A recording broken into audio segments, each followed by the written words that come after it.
Hi YouTube, it's Mike from Kane Autograph. If you're into collecting cards, autographs, or blind trades, you're in the right place. This week's TTM returns have a little bit of everything. We got a pitcher who threw a no-hitter, a vintage Green Bay Packer who somehow managed to play pro football, basketball, and baseball, and one of the most recognizable stars of the Junks Wax era, Wally Joyner. This week I've been shut out of the hockey team battle, so Chase, if you're watching, just sit back and relax. There's no points to count. Let's jump into the returns and the stories behind them. First up, a 2-2 return from Barry Foote in 12 days. And Foote had a really interesting career. He was drafted third overall by the Montreal Expos in 1970, and there were some big expectations around him. Gene Mauch even called him the next Johnny Bench. He had a strong rookie season in 1974, hitting 11 home runs, 60 RBIs, leading the National League catchers in assists, and earning a spot on the Topps All-Star rookie team.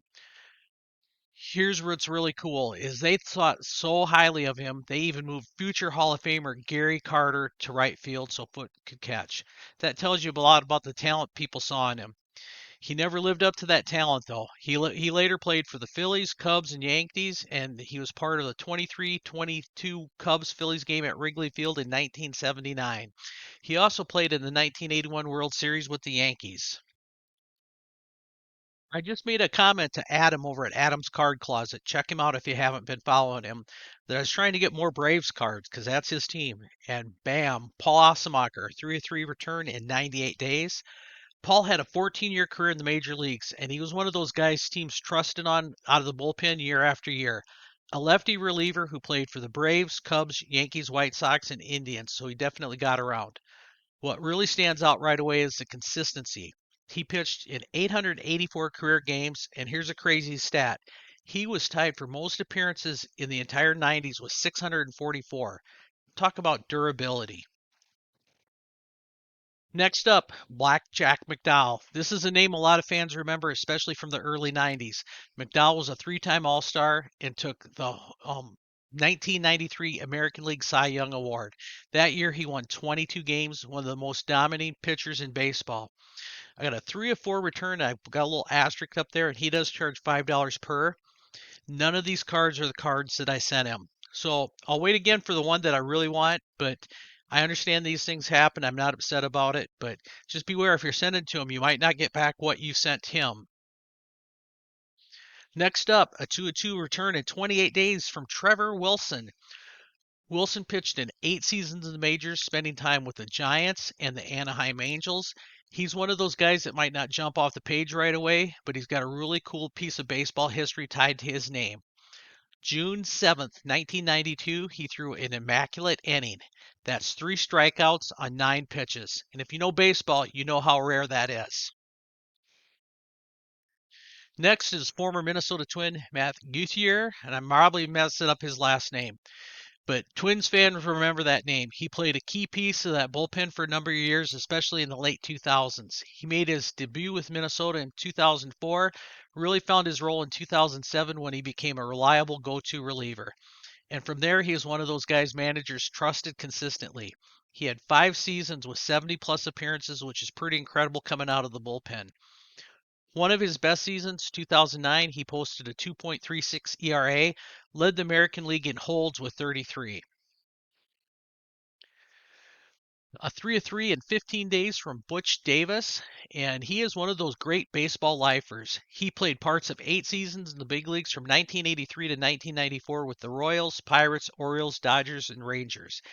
He came out hot in his first major league season, hitting 344 in 33 games with Kansas City. What really stands out about his baseball journey is he played 13 seasons in the minors, stole 291 bases, then he coached for years within the Orioles system, even spent time on Paul Molitor's Minnesota Twins team as that first base coach in 2015-2016. He even made an appearance in Bull Durham. Shout out to my buddy Mike over at the Hot Corner. Larry Bowa, 2 of 2 in 8 quick days, and I can't believe how fast these came back. I found these cards at a card show in the bargain bin, and they're in the bargain bin because they're a little beat up, but man, they sure look good with some ink on it. He spent 16 seasons in the majors with the Phillies, Cubs, and Mets, won multiple gold gloves, built a reputation as one of the best defensive shortstops in baseball during the 70s and early 80s. Here's a wild fact, though. He almost never got the chance to play. In high school, he didn't make the baseball team. Then, when a Philly scout finally came to watch him play in college, he got thrown out of both games for arguing with the umpire.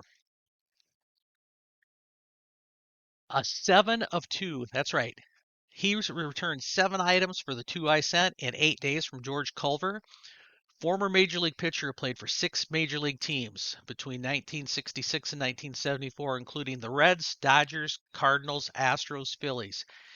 Big highlight for his career, he threw a no-hitter for the Cincinnati Reds in 1968 against the Phillies at Connie Mack Stadium.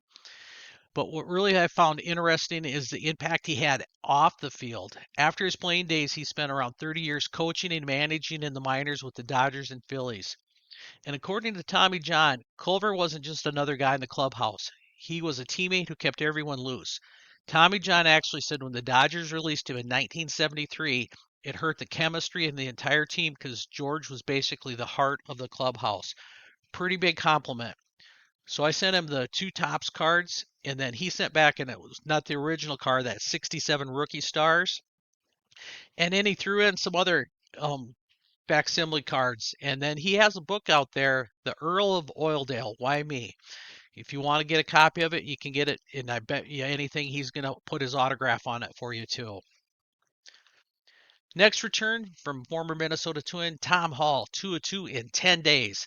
And Tom pitched in the majors from 1968 through 1977 with the Twins, Reds, Mets, Royals, and he was part of that early Reds Big Red Machine teams. What surprises me is how solid his numbers really were. He finished his career with a 52 and 33 record and 32 saves, which is pretty impressive considering he bounced between starting and relief during different parts of his career. Football return, 2 of 2 in 10 days from Ted Fritsch.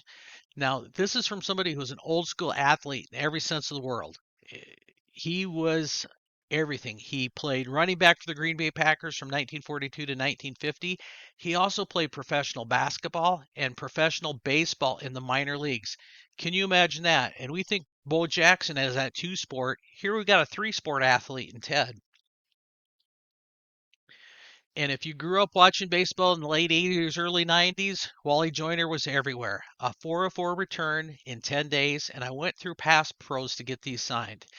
He burst onto the scene with the California Angels in 1986 and became one of the most popular young players in baseball. He was an all-star as a rookie, finished second in Rookie of the Year voting, and even got compared to Don Mattingly, which is huge praise. The top wood borders, the bright Donruss colors, the Fleer cards. He's one of those players that instantly brings back that junk wax era for us collectors. He played 16 seasons in the majors, and he had over 2,000 hits. So I love these Diamond King cards, and then the Gold Cup. Love those in my collection. I also sent a Fleer card, a couple Fleer cards. One of them was already signed by Corey Snyder, so I got that dual signed card in my collection now. This was one of those TTM weeks that really reminds you why the hobby is so much fun. You got players from completely different areas, a no-hit pitcher, a member of the Big Red Machine, Packers Hall of Famer who played multiple sports, and junk whack era baseball star that brings back a lot of memories.